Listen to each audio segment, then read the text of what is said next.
Well,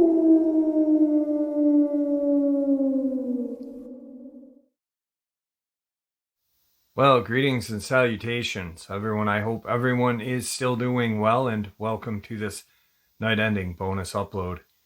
Before we jump into it, a couple links. As many of you know, I rely on Patreon, PayPal, channel membership, and the merch to help the channel to continue to grow and go. Links to Patreon, PayPal, and channel membership is in the description below. Merch displayed directly under the video. Also, Dogman Frightening Encounters, Volume 1 through 3, the audiobook versions. They were written and researched by Tom Lyons, narrated and produced by me, Jeff Nadolny. Those audiobooks are available on Audible, Amazon, and iTunes, links to which are also in the description as well. And finally, last but definitely not least, if you'd really like to help support the channel to continue to grow and go, simply subscribe. It does not cost a cent. Click the like button, takes half a second. If you don't want to miss out on any of the informative uploads I put out daily, click that bell icon, and folks, please leave a comment. Why? Well, because all of these things really do help the channel to continue to grow and go. And yes, folks, they definitely do matter. Now, everyone, I have taken far too much of your time. Let's jump in to this night-ending bonus upload, shall we? Hey Jeff, how are you? I'm a 32-year-old lady from the very northern tip of West Virginia. Most of my life has been lived in Hancock County. When I was little, we camped in tents, walked everywhere, hiked at parks. All that outside goodness. In my teens, we started going to state parks to ride horses.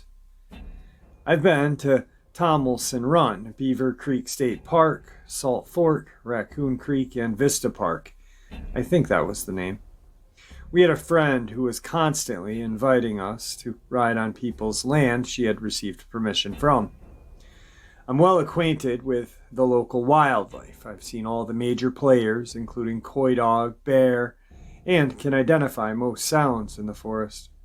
I love watching nature documentaries. I was looking to become a vet. So I had studied a lot on animals. Drawing and painting them got me very acquainted with animal anatomy. Was I ever into cryptozoology? Oh yeah. I was a dino-crazy little girl. My one babysitter had Reader's Digest, Mysteries of the Unexplained. The thought of a plesiosaur in Scotland or an Apatosaurus in the Congo was just mind-blowing. Later in life, I started looking at the folklore. It was interesting to read the accounts and learn the theories behind what people were seeing. But I believed in them as much as a folklorist believes in dragons and trolls. I didn't have any interest in Bigfoot, and I had never heard of Dogman. I never had interest in looking, nor did the thoughts ever cross my mind. It seems I didn't need to go looking. They found me. We moved to the farm when I was about 10 years old. Mom's dream was to have horses, and she was finally able to live it. The farmhouse was haunted, mainly by a former resident of the home. I never felt threatened by them, though. It's a little unnerving to have two men talking and moving the couch you're sitting on, or should I say it sounded like it. No one was home, no media was on, and yet I was hearing two men talking about how they were going to move the couch and where, and the sound of furniture being dragged right from under me. The land itself had its fair share of strangeness as well. Most things were benign, though. We just shrugged it off and carried on. I honestly hated our woods. Anywhere else, I'd freely hike. But even in the yard, sometimes I felt watched. Heck, sometimes I thought something was staring in our windows. Now that I think of it, we did have things slam into our trailer.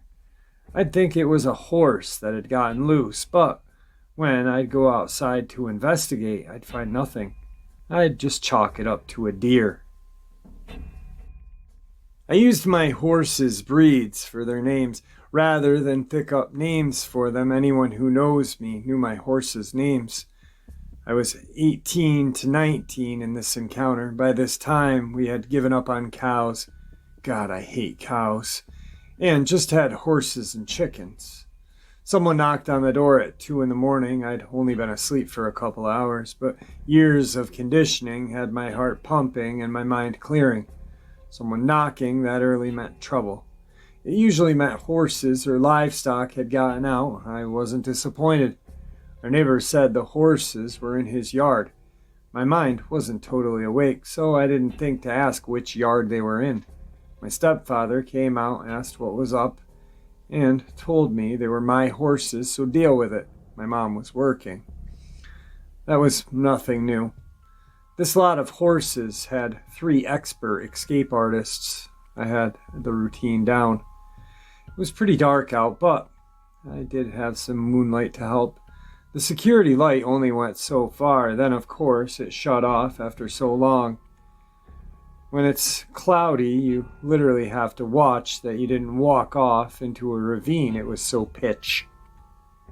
I'm naturally in a foul mood, cursing my horses and wondering if some drunk had gotten through the fence again. It's happened a lot. As I got closer to the brown barn, I realized a horse was flipping out. It was running back and forth, squealing and carrying on. I went in and grabbed the halters and leads. I paused for a moment to see if any other horses had replied to this horse and her squeals. That would give me an idea of where the other horse or horses may be. There was no reply, and that was odd. I was thinking, crap, they're on the other side of the hill. It was the only reason in my mind they weren't replying. Let's just say when they followed our cut trails to the other side, it took us an hour to traverse through the woods and lead them back. And even with 2 guys on 4-wheelers and my mom, that was a freaky trek. I felt like I was being watched and followed. Maybe it was my paranoia. So the land is set up like this. The brown barn was connected to a small pasture, about a half an acre long, which then connects to a 7-acre pasture, pretty much in the center. On the outside edge of the large pasture was an old white barn that we had turned into a run-in. I decided to tackle the horses still in the fence so I could bring her down to the small pasture to keep her from escaping as well. Maybe the others would follow. I had to walk clear to the other side of the pasture to get the panicking horse. It's my mom's psycho, a Appaloosa mare. I tried to catch her, and nearly. Got trampled a few times trying. She was frothing at the mouth. Her eye whites were really showing. Was I alarmed? Nope. As I said, psycho. I noticed my other 6 were across the road. They were standing in a tiny little fenced-in area under the spotlight. They were standing motionless and not touching a blade of grass. I was wondering how the neighbor managed to herd them into that tiny fenced-in area with that tiny door. 3 of the horses were over 16 hands tall. One was a draft cross. The doorway was actually small enough he touched both sides going through. My thoroughbred mare took me 2 hours to corral the last time. She got out, much to my frustration. She's an awesome jumper. So, a stranger rounding them up and putting them into a tiny yard is just mind-blowing. I've had horses since I was 9. I'm 32 now. I've had ponies, horses. I've had Appaloosas, Arabians, draft horses, quarter horses, walking horses, saddlebreds, thoroughbreds, mustangs, foals, geldings, mares, and geldings that still thought they were stallions. I've had a lot of horses from all walks of life. I will tell you, they consistently do not like to be crammed into tight spaces, especially not in a group. I had 2 severely abused horses I was rehabbing, a thoroughbred that actually had PTSD, and a raking horse that actually took me 3 years to touch without some sort of bad reaction. They did not like being in stalls, and all but 1 were mares. Mares are extremely moody, and 2 of mine were particularly vicious to those they did not like. My walker mare only liked 3 other horses. She should have been kicking the crap out of the others there. Mine also didn't like to be under lights when they escaped. They avoided them like the plague, and they're not eating grass that was over ankle deep. That was unheard of. They were silent and dead still. My neighbor came out and told me that they were like that when he found them. He asked me if I needed help, and I said no. My thoroughbred and racking horse mare didn't like men. I told him I'd take them out one at a time. I took one halter in the lead and threw the rest outside the gate. I put the halter on my gelding and opened the gate to lead them out. They all had other plans, though. All 6 came out as a friggin' unit. They were literally chest to butt crammed together. My gelding and my Welsh mare had their chests pushing against me as we walked back to the brown barn. Normally, they did not do this. I wouldn't usually allow such bad behavior as well. We were on the main road, which I did not like. The speed limit is only 35, but people go 60, so I tried to lead them through the large pasture gate. They wouldn't even go on that side of the road. I was a little unnerved by their behavior, so I led them down to the brown barn and they went in. They were skittish, though, picking at the hay I threw out, walking around restlessly, sticking to the barn like glue, and eyeing the upper pasture. I rationalized it by thinking, it's the appy flipping out that's unnerving them, and why hadn't she come down yet? She had to have seen us walk down. I rushed to the gate between the little and the big pastures out of habit. I didn't want the herd to go back out into the big pasture. I didn't have to worry. They didn't follow me like they normally did. The gate was wide open, and the appy was still running and squealing back and forth in the same area. I started to go get her. Now, the neighbor's security lights didn't really light up my pasture. The road was higher than my pasture, so it cast in a shadow. I could make out her shape and some detail, though. She took off at a panicked gallop, swerved sideways, jumped the stream. When she landed, she nearly landed on her face. She caught herself, though, and took off at a dead gallop again. I ducked behind a stump. If she would have hit me, I would have been dead. I went back and chained the gate. I decided to forego looking her over until I got the halters and leads. She was too hot at the moment. I decided to walk on the road instead of through the pasture again. The pasture was uneven, unlit, and full of springs. Sometime during this, clouds had taken over the sky, so there was no moonlight to see now. The spot on the road where I was at was paved and pretty well lit, though my neighbor was paranoid as mentioned. I had almost gotten to the white barn when I got this sudden urge to stop and look at the very specific spot in the pasture, I'd like to say. It was instinct that told me to look, but usually I'd scan the woods first to see what was watching me. That's usually where the watchers are. Instead, I just flicked on my flashlight right on a certain spot. It was extremely close to where my mare was flipping out. I saw a red eye shine. My first thought was, why in the world would a deer be here with all this chaos? I was feeling a sense of extreme dread, and I didn't know why. Besides, it being where my horse was going nuts told me something else wasn't right. I then realized where the eyes were relative to the walnut trees and my racing barrels. See, the road is above the pasture, and the walnut trees were right at the same elevation as the road. The pasture itself is sloped. To deal with the runoff from the road, the barrel it is next to was on the low end of the incline. The barrels were white, so I could see them in dim lighting from my flashlight. On the one it was next to, this thing was too freaking big to be a deer. It was frozen, standing there watching it.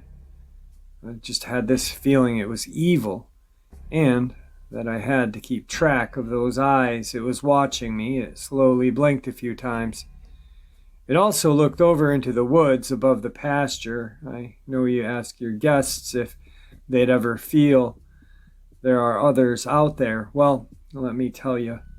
It crossed my mind. With the sinking stomach, I flashed my flashlight over the woods to see if I would catch some eyeshine. I didn't see any, though. So I went right back to those eyes. They were still there. I flicked back and forth, making sure nothing was sneaking up on me. I don't know how long I stood there, watching, frozen. Someone could have come around that bend and hit me with their car. I was so focused. Finally, it started to move off. It glanced at me sideways a few times. I think it went into the copse of tree around the creek. I heard nothing. That wasn't surprising, though. The horses were still restless and making noise. I stood there a long time after, looking for the eye shine. I was wondering if it could have been a bear. I didn't think so, though. The eyes were consistent in height until it disappeared. Bears are clumsy on their back legs. On this uneven, inclined ground, I have no doubt a bear would have dropped to the ground to go on all fours. Even the rear up and down behavior bears do when they are trying to see something wouldn't work. We had one cross the pasture before, and he made a lot of noise going through the woods. The horses settled down quicker with the bear. I was almost to my neighbors at this point. I considered leaving the couple $100 of tack at their house. Halters and leads aren't cheap. I had no doubt if I left them there, they'd be gone in the morning, and my mom would be pissed. So I darted over, grabbed them, and ran like a bat out of hell. I know. I should have left the tack.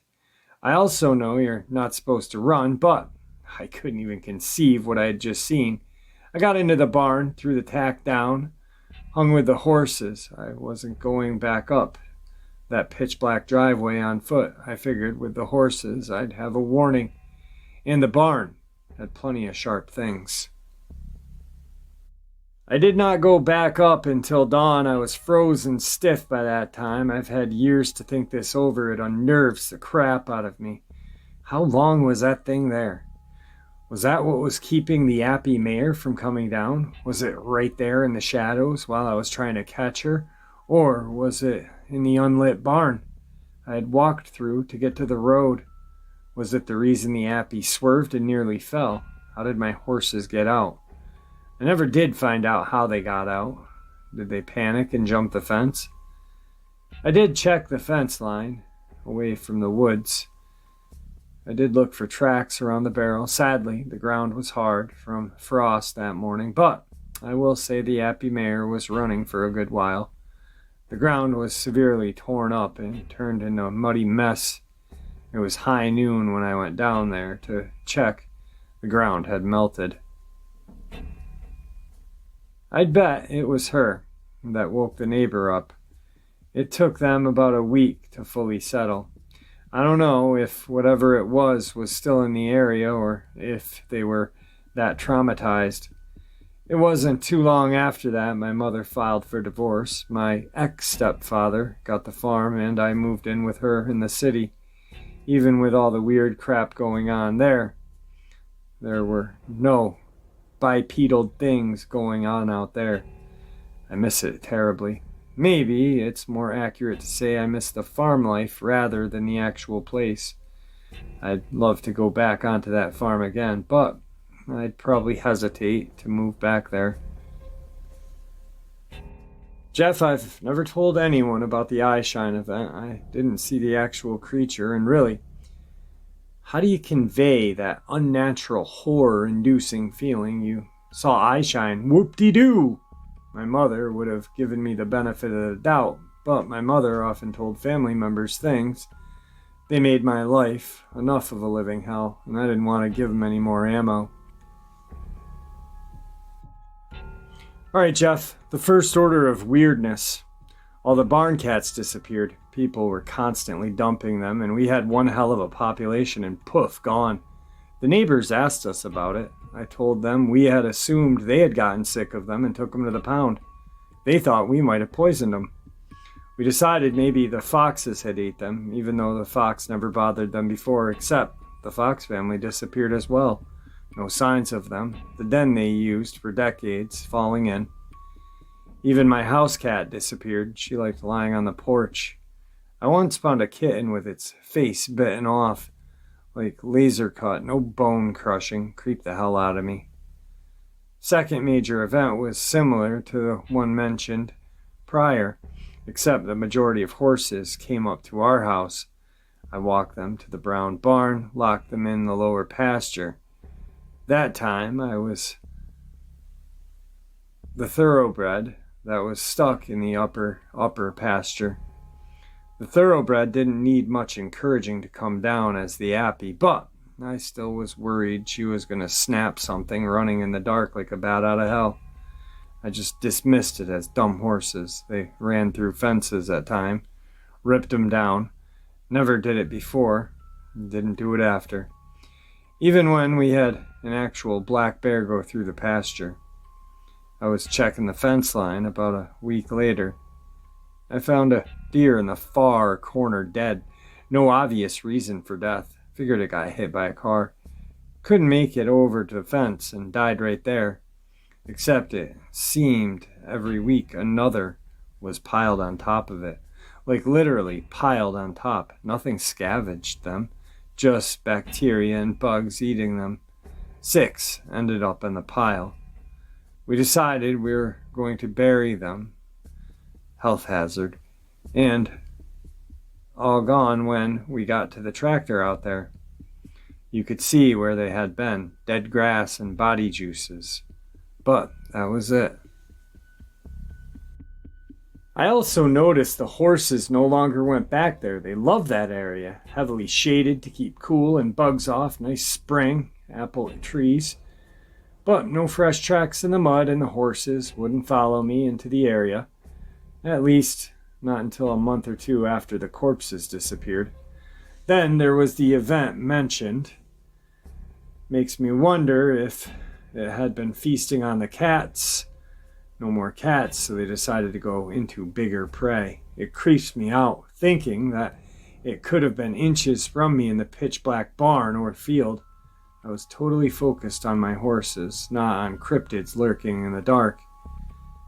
I noticed one person asked if the neighbor put the horses in the fence. No, he did not. As I mentioned, 2 of the horses were terrified of men. Those 2 were also terrified of stalls. I had 6 horses in the fenced-in yard, barely big enough to hold them. They were literally touching the fence. They were so crammed in.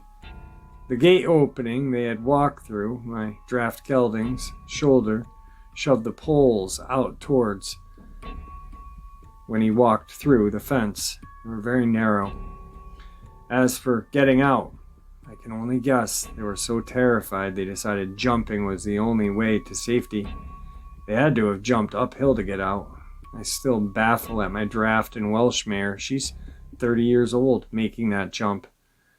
No fencing down. I'm guessing any tracks inside the pasture were destroyed by the panicking appy and the ground outside. It was hard-packed road dirt and road. Something was also killing the dogs. Ripping them to shreds. My best friend's American Eskimo was ripped apart right outside her bedroom. They heard nothing. She lived across the street from the farm. A huge German Shepherd in a 6-foot fence was also ripped apart without the owners hearing a thing. Coy dogs could have gotten the Eskimo as it was on a chain, but the Shepherd, I can't see a pack of coyotes all climbing that fence and attacking that dog. One would have not been able to take him down. There were much more incidences. Didn't know the people, though. I don't remember how long after the eyeshine incident my pate mare came trotting up with a weird injury. It was like someone took an ice cream scoop to her shoulder, like someone took it from the top of her shoulder blade and scooped it down to the mid-shoulder. The flesh was just bobbed as she walked, not jagged. If the wound was done on the opposite direction, I could think of lots of ways, but this was odd. And just so clean, not sure if it's related, but man, all this weird crap together. Might as well mention it. We had 3 pastures to prevent pasture fatigue, one being above our house. I only had 3 horses then, the walking mare, the draft gelding, and the racking horse. Well, they started raising hell around 10 p.m. I got up there to see what was going on. I found my walking mare on the ground, barbed wire wrapped around her legs. Draft gelding standing over, racking horse nowhere to be seen. I left them, went down to get bolt cutters and my mom. My draft and the walker were awesome horses. The mare just lied there while I cut the wire off. All the while, something big was pacing quadruped back and forth in the woods behind us. It stayed just out of the light, and there was no eye shine. I assumed it was the racking horse. Impatient. Her herd wasn't with her. I was MFing that mare as she was constantly getting out that fence. But I was focused on the downed mare. Racking horse was not my immediate concern. So I led the two horses down. I had all my medical supplies down there, and now the upper pasture fence was compromised. I was expecting the racking horse to follow. It did, but never left the woods. I kept shining my flashlight up, calling her to come down. No sound, no eye shine, nothing, just heavy body moving through the woods parallel to us. We got to the barn, and there was the racking horse. Major WTF moment. She had been there the whole time. With the damage she had done to the hay bales and the poop on the floor, there was no way the thing following us in the woods was her. She'd have to run out in front of us and cross our path. She was a pinto, lots of white. And there was a security light, no missing her. Deer, well, if it was deer, that was one hell of a deer. I've been stalked by deer plenty of times. So this thing was big, heavy enough for my mom and I to think it was the mare. It didn't make the normal snorting, stomping a deer does. I guess it could have been a bear. I did go up and fix the fence. I looked for tracks. I found the racking mare's tracks, followed the cleared fence line down to the road. I tried getting deeper to see if I could figure out what was pacing back and forth up there. The brush was mostly multiform roses, and I couldn't get very deep. I wasn't willing to go deep as I couldn't see very far. The final event, a month before my mom dropped the divorce news. I was 27, 28 at the time. My cousin and I decided to go for a ride. She caught up in something, arrived late. It was dusk, but it had been too hot to ride as of late. The day was cooler.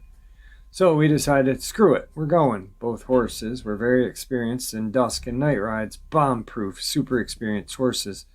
This was their home turf. No worries, right? So we get to the trailhead. They spook hard at a cat and land on my feet. Cousin wasn't so lucky. Figure they're just getting their oats from not being ridden. I was in the lead. We get halfway through the trail ride to a tricky hill. A spring runs down it. The ground is clay. It can be slick as hell.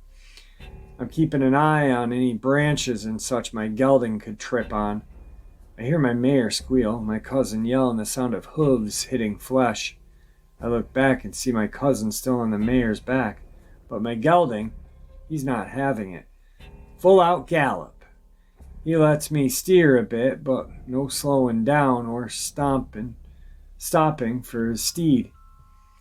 They don't stop until they're at the house. Even then, they're hyped as hell, wide-eyed and frothing. It's totally out of character for both horses. I had a dog attack us on the trail once, ripped my gelding's leg up pretty bad, and he still wasn't this freaked out. We dismount and walk them to the barn, letting them calm down a bit. Do a once-over, make sure they're okay. I'm asking, what about? What did she kick? My cousin explained that something had slammed into the ass end of her, shoving them over. Mayor got her footing and bucked, kicked. She didn't see what. She was just trying to stay on. She was a beginner. We were boxed in with a tall brush on both sides, so no way to see what was coming. Kicker was, a few inches from her spine on her hindquarters was a line of hair bunched up, with spit, like when horses bite each other. Why couldn't it have been that? Well, my cousin had brushed her with every brush I owned. That mare was shining before we started to ride, and it was fresh wet. I brushed it down and inspected her. I didn't see a broken bone. Let me tell you, it takes a lot to knock down a horse. Horses play in coral rough. I don't think a deer running full speed could have hit her that hard. Something at least 5 to 6 foot tall nipped that mare. In the hind end, got a solid kick for the trouble. Trust me, hooves hitting flesh makes a totally different sound than wood and stone. Did I go up to investigate? Hell no. After the eyeshine incident, then this? No way in hell was I going up there. I can't help but think the two horses knew what was up there, and that's why they were acting so weird. These two had been all through the above-mentioned incidents. If they could talk, I can't imagine the stories they'd tell. My mom also told me about an incident she had. She was driving to work around 6 p.m. in the fall. She had gotten past Mountaineer Racetrack. It was pitch black, deer were running, so she's keeping an eye out for eye shine and movement. She caught something from the corner of her eye, figuring it was a deer, except it was red like a deer in the spring. Deer go grayish-brown in the winter area. And it was fast as hell. It was no deer, but some kind of canid. She was in a Subaru Outback, and she said that the head and shoulders were quite a bit higher than her hood. It looked like a huge coyote or wolf, except the color and size. She had no clue how she didn't hit it, but it wasn't moving fast enough. She didn't turn her head quick enough either to see it disappear into the dark. I can't help but notice that these events always happen in late summer to late winter. I did look for odd tracks like Bigfoot. I will admit I looked for oversized cloven hooves after the eyeshine incident. Just the level of terror and evil I got from that thing, but never thought to look for oversized dog tracks. Hindsight, you know. In the last year, I've made amends with my stepdad. I go there for Sunday dinner. Bigfoot could walk in the front door and he wouldn't notice, so no clue if things are still happening.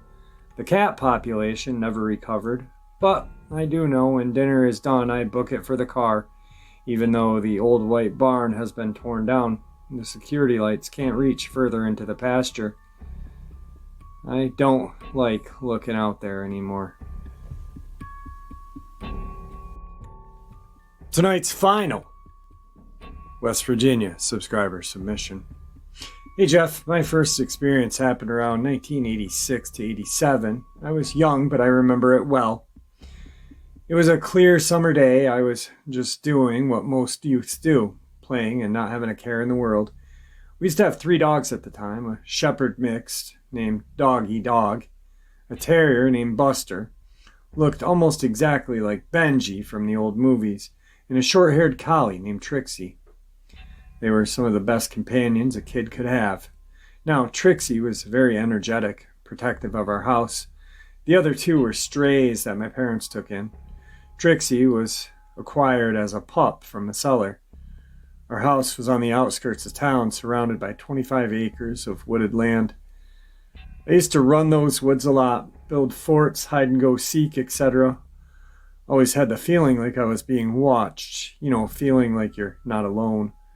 Well, my mom usually let the dogs out several times a day to do their business. On this one day, only Trixie went out.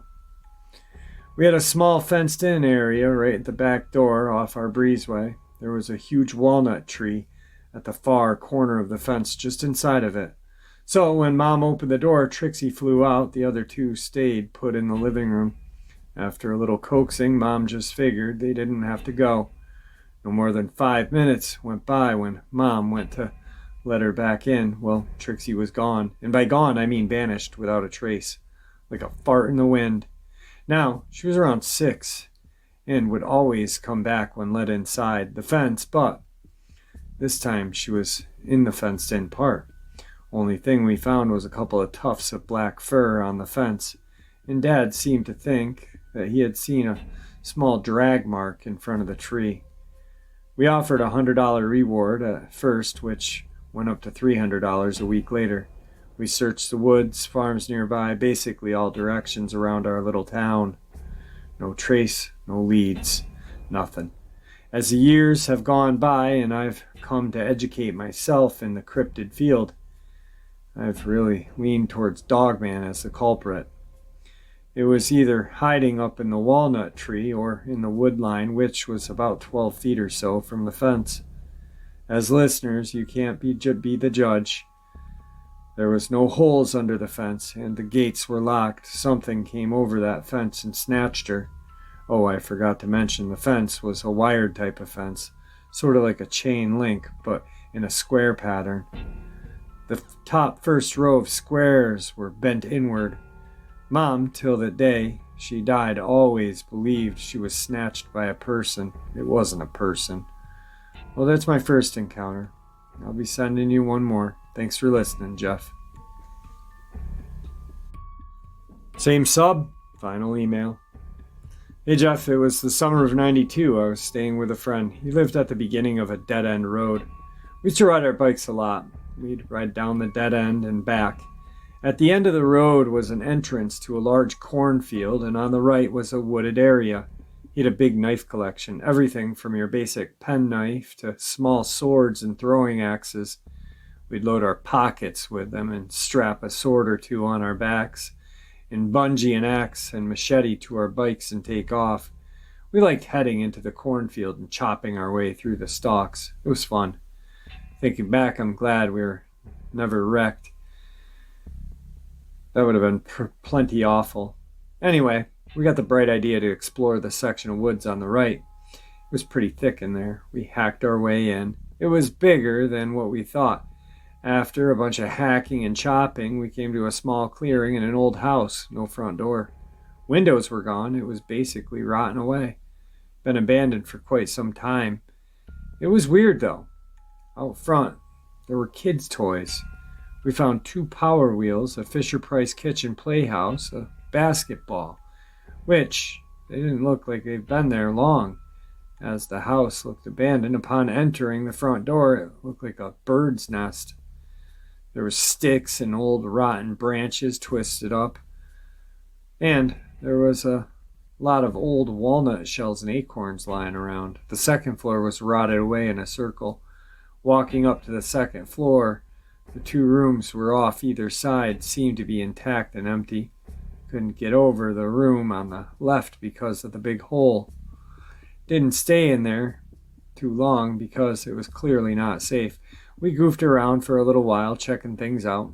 Couldn't figure out why all the kid toys were there. There was 2 small game trails leading off towards the fields, too. We noticed it had gotten quiet, no bugs or birds, only us and our thoughts. So we decided to get out of there.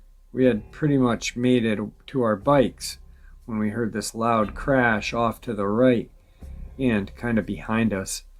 The weeds were about up to our waist where we were standing. About 10 yards from the edge of the road to our bikes, we quickly darted out and snatched our bikes up, looking back before we jumped on. Best way to describe is there's a clip on YouTube from a rocking hounding with Bigfoot called Bluff Charge. The weeds and the trees were shaking, and just when it was about to pop out of the tall weeds, it stopped. It was wondering why we didn't get whiplash from how quick our heads kept turning around. We jumped on our bikes and we were gone, pedaling as hard and as fast as we could. Needless to say, we never rode past that house again. I'll never forget the fear we both had that day. And there you have it, folks, this night-ending bonus, which I do hope you all enjoyed as much as I enjoyed sharing it with you. I'd like to thank you all for supporting this channel. It is, after all, your support that keeps the channel growing and going, and what gives us all a place and a chance to share our experiences and theories judgment-free. Everyone is treated with the respect that we all deserve, so thank you. Please stay safe, happy, healthy, and ever vigilant. Keeping an eye on our children, pets, family, and friends. These creatures are real. They are out there and dangerous. Share this information with those you love and care about, and it may just help save their lives someday. Until next time, never stop asking questions. Never stop searching for the truth, and God bless.